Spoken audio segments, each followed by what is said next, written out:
The types of couples in high school. First, we have the hallway couples. I swear, these kids have to be one of the most annoying kids in school, as they must think they're a brick wall, and their only purpose in life is to block the hallway with their partner. And they only make it worse when they decide to do their best impression of a snail and not move at all. Meanwhile, they have half the entire school just backed up in traffic, since they decided nobody else exists here except them. These kids are also known for showing up to class like 10 to 15 minutes late, and have some of the worst excuses I've ever seen on why they're late. Like, I was helping Miss Frank. Meanwhile, everyone including the teachers looking at them like, that's cap. I understand not wanting to go to your classes, but please do not block the hallway and cause a traffic jam. Everyone loses in that situation. Next we got are the toxic relationships. The kids that are clearly not ready to get into a relationship but still do, and happens to get with one of the worst partners imaginable. Like, these kids have Suku level issues, and their partner is still surprised when they get burnt. These are the couples that straight up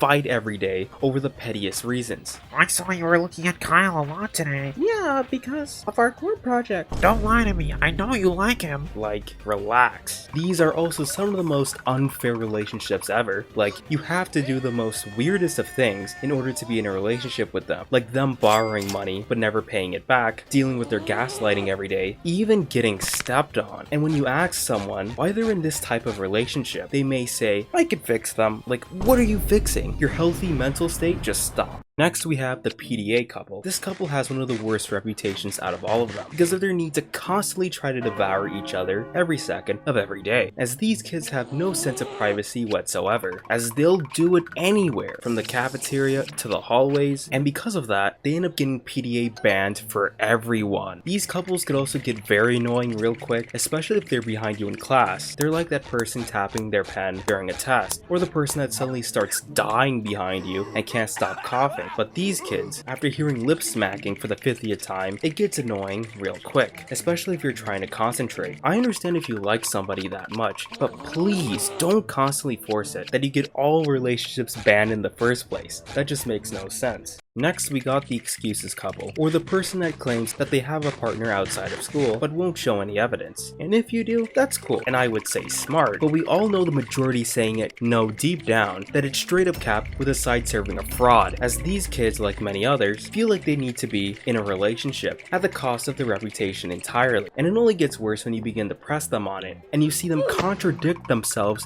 in real time. It's honestly one of the biggest game over moments you could have. Like, this kid reminds me of the kids after getting completely destroyed while playing Minecraft go on to say that, My dad owns Microsoft and I'll get you banned. like, okay bro, I'm waiting. Next, we've got the super senior couple. And we all know that one guy that as soon as they become a senior will immediately try to raise up the freshman girls. You know, the kids that were in the 4th grade by the time they just started high school. But the super senior is far worse than that. Like, can you do me a favor and just take a seat right there? I don't know what goes into the super senior's mind, especially the guys, that makes them think that dating freshmen in high school is any sort of okay in the first place. Like, dog, she just came from middle school. You've been a senior before the pandemic started. She can't even drive, yet you've been able to vote for a quarter of her life. If you see this going down, make sure you act like LeBron and be the biggest op of all time. Next, we have the pressure couple, the kids who are pressured into being in a relationship, all because other kids ship them or they believe that they'll be cute together. And when they're together, they're the most miserable people you'll ever meet, all because they're trying to make other people happy while they aren't. I have a personal experience with this, as some of the girls tried their hardest to pressure me and this girl into a relationship, but I just had to put that down, because that's not how it works. You can't just put two random people together and expect that stuff to work out, especially in public school, where the quality of each person is so random that it could be potentially one of the worst things you could do to someone. Please keep shipping to online and not with real life people. That stuff is just weird. Next, we have the cheaters. And there's only one place that cheaters belong, and that is not even the streets, but the McDonald's parking lot. These are the types of kids that I've personally seen get with over 10 people in every school year. And it's not even like the hallway couples, or at worst, the PDA couples. No, the cheaters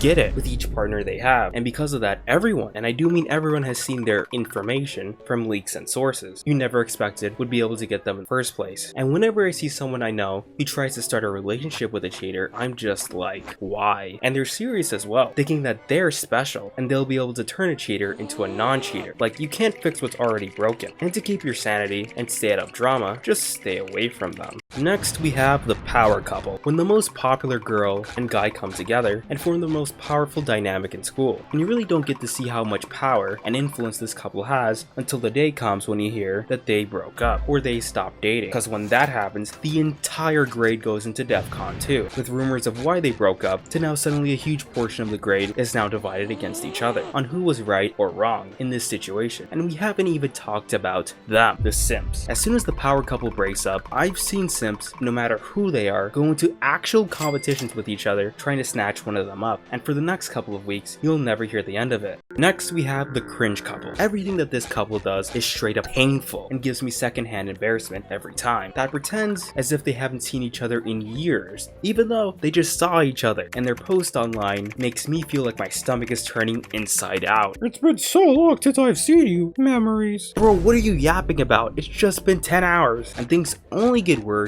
when they finally get to see each other in person, as they must say the most cringiest things as possible. I missed you, Pookie Bear. Bro, if you don't stop saying stuff like that, you'll know how it feels to get hunted. And you can't forget the baby talk they give each other, that when looked on the outside just gets cringy. I understand why some people hate it. That stuff is so annoying. Next, we have the simps, the couple where the love is completely one-sided, as it's usually the guy who will do anything for the girl's attention, like doing their homework, their classwork, helping them cheat off tests, even give them money. Meanwhile, the girl doesn't give back anything in return, maybe a thank you, and even worse, sometimes they know what the guy is doing and will just use them to get whatever they want. These are the types of relationships that are just painful to watch, as I've seen it many times, where this one guy who follows this girl anywhere, especially in a group setting where he just looks out of place, all for a chance to score her. If this is you, please don't do this. Only get with someone who will treat you as you treat them. Next, we have the on and off again couple, the kids that can't decide whether they're going to be in a relationship or not. These kids' relationships are like the New York City transit system, as no one is able to predict what's happening at any given moment. These are also the kids that will just suddenly call off their relationship for the most randomest of reasons. Was late for the bus, we break up. Didn't get enough sleep the night before, it's over. You blinked 1 second too fast, we're done. This relationship is like the worst roller coaster ride of emotions. And whenever you go ask them if they are dating, they can never give you an answer. Even though you see them sitting together, working together, going out on dates together, they will still look at you with a straight face and say that they're not currently dating. And even worse, they'll say, "We're taking a break." Bro, what do you mean? You two practically live with each other and you're telling us that you're not dating? Next, we have the messed up couple, and I have only one question for both parties involved. Why did you go in raw? I personally believe that most kids aren't ready for serious relationships, and this is the biggest reason why. I've seen this happen to 2 couples in my time in high school, and these kids got to be the most miserable people in the entire school, because now on top of having to deal with all the problems that comes with school, you now have to deal with other things such as not having any money since you're just a kid, dealing with punishments from not only your parents, but your partner's parents as well. Are you keeping the baby? Your relationship with your partner? If it's bad, what about child support? How will you raise the baby? Will you even stay together? And there are too many questions that have to get answered, so do us all a favor, and if you do it, please be careful. What do you think of the types of couples in high school? Any did I miss? And what do you like to see next? Consider leaving a like and subscribing if you enjoyed, and I'll see you next time in the sanctuary.